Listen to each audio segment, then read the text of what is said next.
जयराम आज बोकारो पहुंचे हैं और बैठक की आपने सर्किट हाउस में। क्या हुआ बैठक में, क्या बातें रखी आपने और क्या रणनीति तैयार की जाएगी?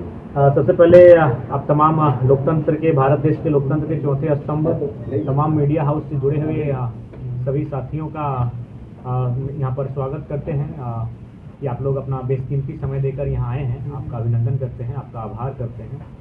और आज के इस कार्यक्रम का विशेष मुख्य बिंदु था अल्पसंख्यक समुदाय, जो हमारा अल्पसंख्यक मोर्चा है, जिनमें हमारे अध्यक्ष श्रीमान रिजवान क्रांतिकारी साहब उर्फ अकील अख्तर जी हैं। और इनके माध्यम से, इनके आह्वान से ये आज की बैठक बुलाई गई थी। और हम लोगों ने लोकसभा के चुनाव में जो हम लोग का प्रदर्शन रहा, उसका आकलन किया गया कि उसमें अल्पसंख्यक समाज की भागीदारी कैसी रही और उसे और कितना बेहतर किया जा सकता है, और अगर कमियां रही तो किन बिंदुओं पर रही, किन कारणों से रही, अगर मजबूती जिन क्षेत्रों में रही तो उन्हें और बेहतर मजबूत कैसे किया जा सकता है। तो कुल मिलाकर आने वाले जो विधानसभा के चुनाव, जिनमें राज्य के तमाम लोग एक उम्मीद भरी निगाहों से झारखंडी भाषा कल्याण संघर्ष समिति, जो हमारा समिति हुआ करती थी, लेकिन अब हम लोग झारखंडी लोकतांत्रिक क्रांतिकारी मोर्चा के रूप में जाने जाएंगे, उस टीम की ओर बड़ी उम्मीद भरी निगाहों से देख रहे हैं। और हम लोग उनकी आशा को निराशा में तब्दील बिल्कुल नहीं होने देंगे। इसलिए गंभीरतापूर्वक हम लोग लगातार चिंतन मंथन और शिविरों में शिरकत कर रहे हैं। और आने वाले 2024 के जो विधानसभा के चुनाव होंगे, उनको फतह कैसे करनी है, उस पर लगातार चर्चाएं हो रही। तो आज कुल मिलाकर अल्पसंख्यक प्रकोष्ठ के बीच हमारी बैठक थी, जिनमें तमाम अल्पसंख्यक समुदाय से आने वाले प्रबुद्ध लोग आए हैं, विभिन्न हिस्सों से आए हैं। रांची, हजारीबाग, कोडरमा, चतरा, गिरिडीह, बोकारो, जामताड़ा, तमाम हिस्सों से चलकर आए हैं। और कुल मिलाकर विधानसभा की तैयारी को पुख्ता कैसे किया जाए, उन विषयों पर चर्चा की गई। जयराम, एक बात बताइए, कैसी विधानसभा झारखंड की, क्या सभी विधानसभा पे जयराम की पार्टी चुनाव लड़ेगी? हाँ बिल्कुल, हम लोग पूरा प्रयास रहेगा कि हम लोग 81 सीटों तक पहुँचें। और फिलहाल तो हम लोग 60 सीटों तक पहुँच चुके हैं। जैसे से हम लोग संगठन का विस्तार हो रहा है, लोग हम लोग के साथ जुड़ रहे हैं, हम लोग की हिम्मत दोगुनी हो रही है। और फिलहाल हम लोग 60 सीटों के आसपास पहुंच चुके हैं। अभी कुछ महीनों का समय है, कुछ दिनों का समय है, और जैसे वो दिन नजदीक आएंगे, हमें लगता है कि 81 सीटों तक हमारी पहुंच बन जाएगी। जयराम तो कौन सा विधानसभा होगा? देखिए, इस बार चूँकि मैंने लोकसभा का चुनाव अपने हिसाब से चयन किया था, मेरा लोकसभा गिरिडीह लोकसभा पड़ता है, लेकिन विधानसभा का चुनाव अब हम लोग जनता के नेता के रूप में जाने लगे हैं। तो जनता ही तय करे कि कौन सा विधानसभा हम लोग के लिए ठीक रहेगा, उसी विधानसभा में हम लोग शिरकत करते हुए देखेंगे। जयराम जी, रिजवान क्रांतिकारी किस विधानसभा से चुनाव लड़ेंगे? देखिए, रिजवान क्रांतिकारी निसंदेह चुनाव लड़ेंगे, इस बात में कोई दो राय नहीं है। और किस विधानसभा से चुनाव लड़ेंगे, ये बहुत जल्द इसका खुलासा भी हो जाएगा। तो देखिए, रिजवान क्रांति एक बहुत बड़े नाम है। अगर तुरंत हम लोग अगर अपने तुरुप के इक्के को सबके सामने ला के रख दें, तो हमें लगता है कि हम लोग शायद भूल करेंगे। इसीलिए हुकुम का इक्का है, इन्हें बहुत विपदा में, और जब हमारा संगठन विपदा हो, उस समय सबके सामने रूबरू करवाएंगे। बोकारो में कितना लड़ाएंगे दादा? देखिए, उस पर काफ़ी नाम आए हैं, क्योंकि हम लोग आवेदन के माध्यम से नाम ले रहे हैं। उनका आवेदन को पहले स्वीकार कर रहे हैं, उनके अनुभव को जान रहे हैं, राजनीतिक समझ को परख रहे हैं, और फाइनली हम लोग उस पर डिसीजन ले रहे हैं। लेकिन अभी तक जब बड़ी पार्टियों के माध्यम से डिसीजन नहीं हो पाया है, तो हम लोग अगर एक नन्ही सी पार्टी अगर डिसीजन लेने के लिए आएंगे, तो लगता है कि हमें शायद उनके सामने ये हमारा बुद्धिमत्ता का परिचय नहीं होगा। इसलिए हम लोग थोड़ा सा चाहेंगे कि कोई अपने तर्कस के तीर दिखाए, फिर हम लोग अपने आगे बढ़ेंगे। जब पार्टी के द्वारा जो जारी किया गया था नोटिफिकेशन की ये योग्यता होनी चाहिए, क्या उसी योग्यता में आप लोगों का चयन करेंगे कि उसके बाहर हैं? देखिए, उस योग्यता में तो सारी चीज़ें हैं, उस योग्यता में सारी चीज़ें हैं, उस योग्यता के बाहर कुछ भी नहीं होंगी। जो एक सवाल ये बनता है कि कुछ लोग नए लोग आ गए, तो उसमें हमने संगठन का फीडबैक रखा है। मान के चलिए ये बोकारो विधानसभा है, मान के लिए बोकारो विधानसभा में मान के चलिए शर्मा जी हमारे संगठन में आके चुनाव लड़ना चाहते हैं। अगर शर्मा जी को हमारे बोकारो में जो साथी हैं वे अगर एक्सेप्ट कर लेंगे, तो हमें आपत्ति नहीं होगी। इसीलिए हमने संगठन को रखा है। तो कुल मिलाकर जो वहाँ क्राइटेरियाएँ हैं, उनके आधार पे हम लोग चुनाव लड़ेंगे। और इसका एक राज्य में अच्छा मैसेज गया है। बाकायदा हमें रिटायर्ड आर्मी, बहुत सारे IAS IPS भी टेलीफोन में बोले कि चुनौतीपूर्ण है, लेकिन एक साहसिक कदम है। अगर आप लोग सफल होते हैं तो बहुत अच्छा होगा। जयराम, एक सवाल आपसे जी, लोकसभा में जो परिणाम रहा उससे आप काफी संतुष्ट दिखे, क्या लगता है कि उस परिणाम के बाद जो बड़ी पार्टियां हैं आपसे संपर्क कर रही हैं, क्या आपके संपर्क में है बड़ी पार्टियां? जी, संपर्क में हैं, और काफ़ी प्रलोभन देने की बात कही जाती है उनके जो बीच के, जिसको हम लोग बीच का मीडिएटर शख्स कहते हैं। लेकिन हम लोग का स्टैंड साफ है, जो लोकसभा में भी साफ था, आज भी साफ है और कल भी साफ रहेगा कि हम लोग झारखंड की तस्वीर और तकदीर को साफ करने आए हैं, बेहतर करने आए हैं, सुंदर करने आए हैं। अतः हम लोग सिद्धांतों से समझौता नहीं करेंगे।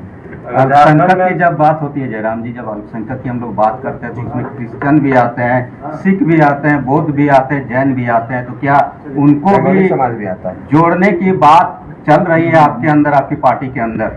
जी बिल्कुल। मैं आपको बताना चाहूँगा, जमशेदपुर में काफ़ी सिख समाज के लोग भी हमारे दल के साथ जुड़े हैं और आज इस कार्यक्रम में उनको निमंत्रण भी था, लेकिन उधर बारिश होने लगी तो शायद वो नहीं आ पाए। तो कुल मिलाकर सभी लोग जुड़ेंगे और निस्संदेह हमारे राजनीतिक नए दल को मजबूती प्रदान करेंगे। अच्छा, झारखंड में दादा अल्पसंख्यक में एक खास जाति मुस्लिम, जहां हम इनकी संख्या ज़्यादा देख रहे हैं, इनकी भागीदारी कितना % आप देख रहे हैं? इनकी आबादी तो 15 से 20% है। एक संतोषजनक भागीदारी रहेगी। क्या लगता है की कि बात इस होगी बार तो आपके फिर साथ जुड़ पाएंगे? जनसंख्या के आधार पर जोड़ा जाएगा, पार्टी में टिकट दिया जाएगा, फिर या अल्पसंख्यक के आधार देखिए, पर? आधार सबसे पहला बात है कि आप उस क्षेत्र में जो हमारे युवा अगुवाई कर रहे हैं, पहला चुनाव हम लोग लड़ रहे हैं, तो पहला बात अगुवाई के आधार पर होगा। उसके बाद ऐसा नहीं कि अगुवाई वही लोग करेंगे भाई जिनका मैंने पेट है, ऐसी कोई बात नहीं है।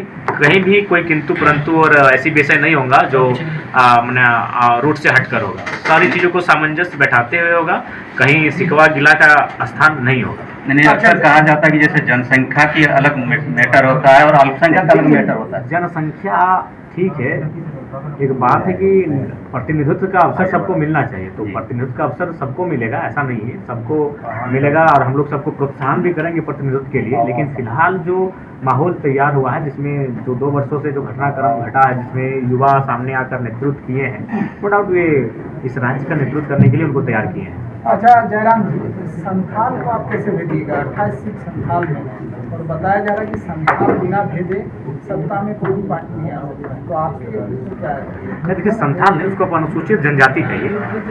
चूँकि संथाल अगर आप कहते हैं तो वो किसी एक समाज को ले लेते हैं। अनुसूचित जनजाति मतलब उसमें आप जो 32 पहले थे, अभी 4-5 35-36 समुदाय जो इंक्लूड हो चुके हैं। तो अगर आप अनुसूचित जनजाति की बात की तो ऐसा बात नहीं, उस समाज में भी हम लोग का अच्छा रिस्पांस मिलने लगा है, उस समाज के बीच भी हम लोगों को आदर मिलने लगा है। क्योंकि देखिए, अगर आप राज्य की बात करें और राज्य के अगर आदिवासियों की बात करें तो उनके मुद्दे हमेशा रहे हैं जल जमीन जंगल।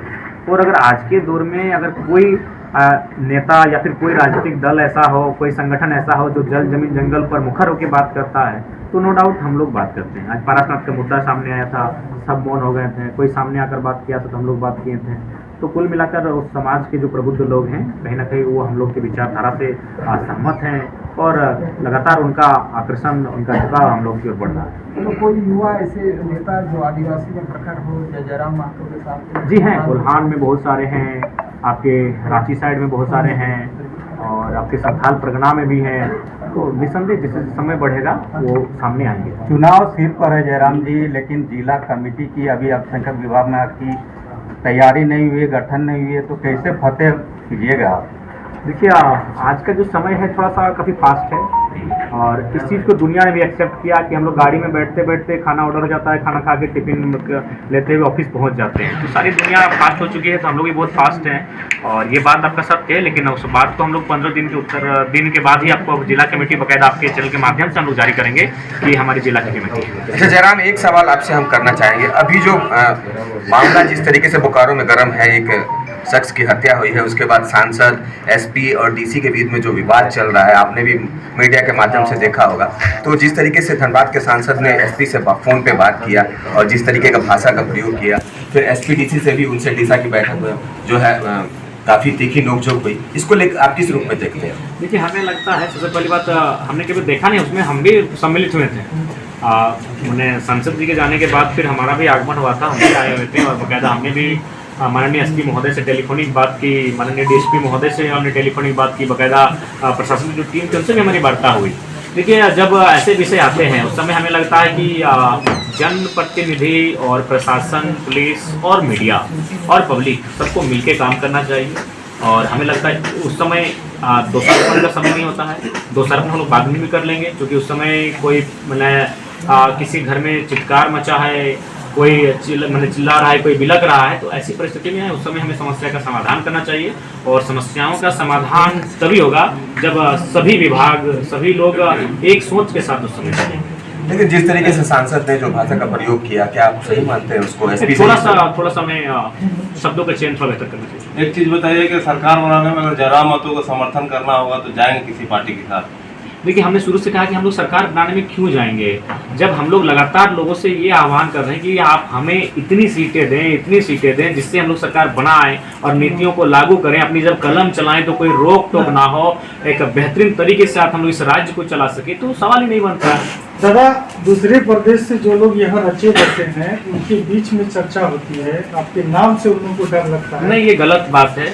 हमने स्पष्ट कहा है, 1000 बार कहा है, 1 लाख बार भी कहेंगे कि चाहे बिहार, बंगाल, उड़ीसा, झारखंड, ये चारों भाई हैं। लेकिन इस चीज़ को भी आपको स्वीकार करना होगा कि चारों भाई में ये दुनिया की रीत है कि एक बंटवारा होता है।